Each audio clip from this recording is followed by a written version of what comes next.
Galera, aqui é o professor Carlos Henrique Bochecha. Vamos resolver umas questõezinhas aí, continuando nossa lista de função afim. Só que nós vamos resolver umas questões que aparecem aí de inequações. Vou pegar a parte mais simples primeiro. Ele pede para assinalar a menor solução inteira da inequação 4x menos 10 maior que 2. Então, geralmente, quando ele pede solução inteira, nós resolvemos a inequação em R e depois analisamos qual é o valor inteiro que satisfaz essa condição. Então, vamos lá. Então, pegando essa desigualdade, eu posso resolver como eu resolvo uma equação, né? Então, é só somar 10 em tudo, aqui vai cancelar e aqui vai somar 10, ou seja, vai dar 12. Divide tudo por 4, então aqui vai ficar x e 12 por 4 aqui vai dar 3. Então, x é um número maior do que 3. Só que eu quero a menor solução inteira. Observem aqui na minha reta, eu tenho 3, 4, 5, vai embora. Eu tenho, maior que 3. Qual é o menor número inteiro que satisfaz essa condição? Esse número é 4. Vamos para a próxima. Nessa outra questão aqui, ele pede o conjunto solução dessa inequação. Observe que essa inequação aqui é um quociente, é chamado de inequação quociente. Então, o que nós precisamos fazer? Nós precisamos trabalhar com regra de sinais, né? Multiplicação e divisão de dois números com o mesmo sinal, o resultado é positivo. Se tiver sinais diferentes, o resultado é negativo.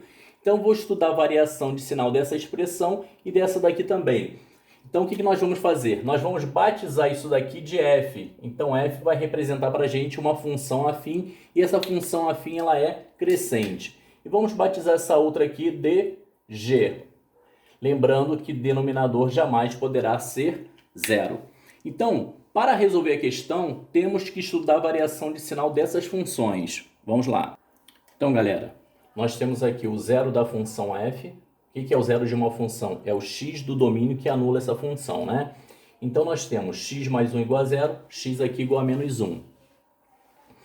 Como f é uma função afim onde o coeficiente de x é positivo, ela é crescente. Cortou o eixo x em menos 1, tá? Observem, como o x aqui maior que menos 1 vai ter imagem positiva. E se for menor que menos 1, imagem negativa. Apesar de eu não poder anular o denominador, eu calculo zero só questão mesmo de referencial, tá?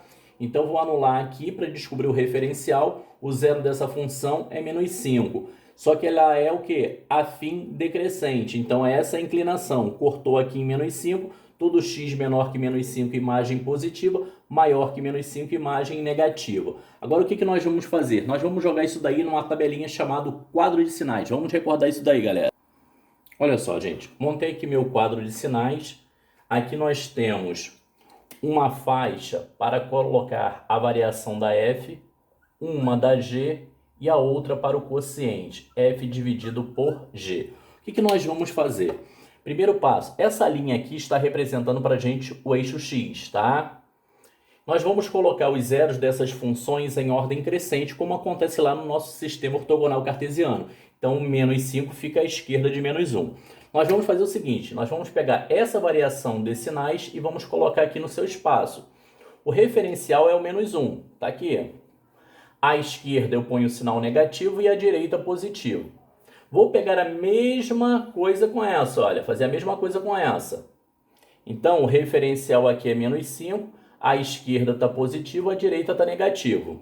E agora eu vou fazer a regra de sinais.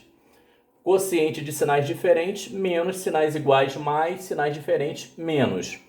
Como ele está falando aqui menor ou igual a zero, menor que zero é negativo. Então, vou considerar essa parte e vou considerar essa parte, ou seja, onde o quociente está negativo. Agora, igual a zero. Para um quociente dar zero, o numerador tem que ser zero. Então, eu tenho que anular o numerador. Quem anula o numerador é menos 1. Então, aqui é fechado. Lembrando que denominador não pode ser anulado. Então, eu não vou considerar o menos 5. Então, aqui é aberto. Como que eu respondo isso? X pertence a R, tal que x é menor que menos 5 ou x maior ou igual a menos 1. Só que nós podemos usar também a notação especial de intervalo. Como que é essa notação? Então, gente, notação especial de intervalo. Aberto em menos 5 para menos infinito, união de menos 1 fechado para mais infinito. Sempre que tiver com colchete para fora, vocês podem substituir por parênteses. Isso se encaixa aqui na letra B, olha. Sempre que for para fora, podem colocar parênteses. Então, opção correta, letra B. Gente, agora nessa questão, ele quer saber quantos valores inteiros de x satisfazem essa desigualdade. Como vocês podem ver, nós temos duas desigualdades. Nesse caso, nós temos inequações simultâneas. Isso daqui é uma inequação, aqui é outra. Como aqui no meio é uma função afim, ou seja, um polinômio de grau 1, e nas laterais nós temos constantes, é fácil de resolver isso daí sem usar o processo normal, que é separar em duas, resolver cada uma delas e depois fazer a interseção. Nós podemos fazer assim, olha. Nós vamos eliminar esses valores até isolar o x. Para eliminar esse mais 5, vocês vão subtrair 5 aqui, olha. Então vai ficar como? Menos 2 menos 5 vai dar menos 7. 2x mais 5 menos 5 é 2x. 10 menos 5 é 5. Agora eu vou eliminar essa constante aqui, só que ela está multiplicando. Operação inversa, divisão. Então eu tenho menos 7 sobre 2, 2x por 2 é 1 e 1x, né? E 5 sobre 2. Então essa é a minha variação do x, maior ou igual a menos 7 meios até os 5 meios. E nós vamos ver quantos são os valores inteiros que estão aí. Então, gente, representando aqui na reta, vai de menos 7 meios fechado até 5 meios fechado. Só que menos 7 meios é menos 3,5 e 5 meios 2,5. Quais são os números inteiros que nós temos nesse intervalo? Menos 3, menos 2, menos 1, 0, 1 e 2. Então, a gente tem quantos números? 3, 6. Opção correta, letra B. Olha só, essa forma como a gente acabou de resolver é um processo prático, nesse caso muito particular, que aqui é um polinômio de grau 1 e nas laterais são constantes. Se eu tivesse qualquer outra variação, eu tivesse x aqui, eu tivesse uma função quadrática envolvida nesse processo, não daria para fazer assim. Vocês teriam que dividir isso daqui em duas partes. Ou seja, 2x mais 5 é maior ou igual a menos 2 e 2x mais 5 é menor ou igual a 10. Então a gente tem que fazer isso. Aí a gente resolve cada uma das partes e depois vê o que tem em comum, ou seja, a interseção. Então eu tenho aqui 2x maior ou igual menos 2 menos 5 é menos 7, x é maior ou igual a menos 7 meios. 2x, 10 menos 5 é 5, x é menor ou igual a 5 meios. Então nós temos isso e isso. Agora vamos fazer a interseção. Então, gente, de uma forma geral, o que a gente tem que fazer é isso. Separa as duas, resolva cada uma delas e faz a interseção. Veja o que tem em comum. Então, maior ou igual a menos 7 meios e menor ou igual a 5 meios. O que eles têm em comum? É isso daqui. Foi o resultado anterior que a gente encontrou rapidamente, por ser um caso muito particular. Mas o geral tem que ser feito dessa forma.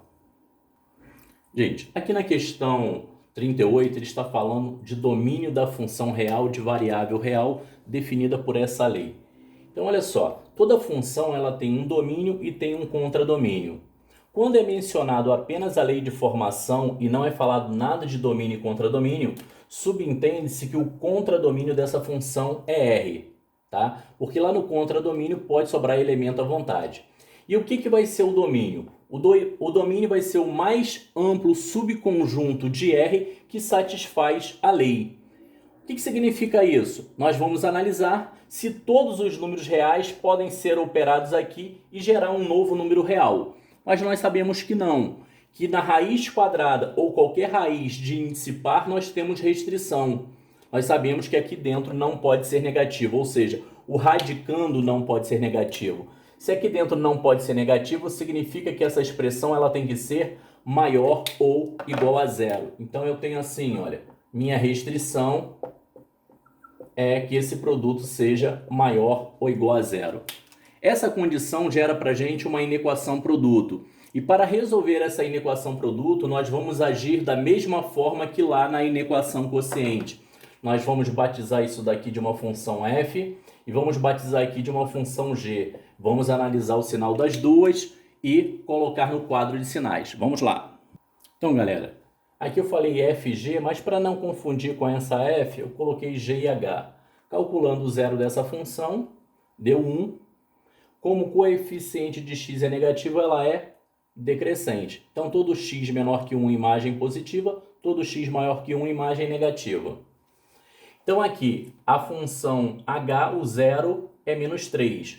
Como o coeficiente de x é positivo, ela é crescente. Todo x menor que menos 3, imagem negativa, maior que 3, imagem positiva. O que nós vamos fazer? Nós vamos pegar essa variação desse sinal aqui e colocar no espaço reservado. Lembrando, menos 3 e 1, que são os zeros da função, devem ficar em ordem crescente. Isso daqui está representando o eixo x, né? O referencial para essa função é 1. Então, à esquerda eu ponho o positivo e à direita o negativo. Fazendo a mesma coisa com essa, o referencial é o menos 3. À esquerda eu ponho menos, à direita eu ponho mais. Regrinha de sinais. Produto, sinais diferentes, menos. Sinais iguais, mais. Sinais diferentes, menos. Eu quero que esse produto seja o quê? Maior ou igual a zero. Maior que zero é positivo. E para anular o produto, eu tenho que anular pelo menos uma das funções. Então, o menos 3 anula a h e o 1 anula a g.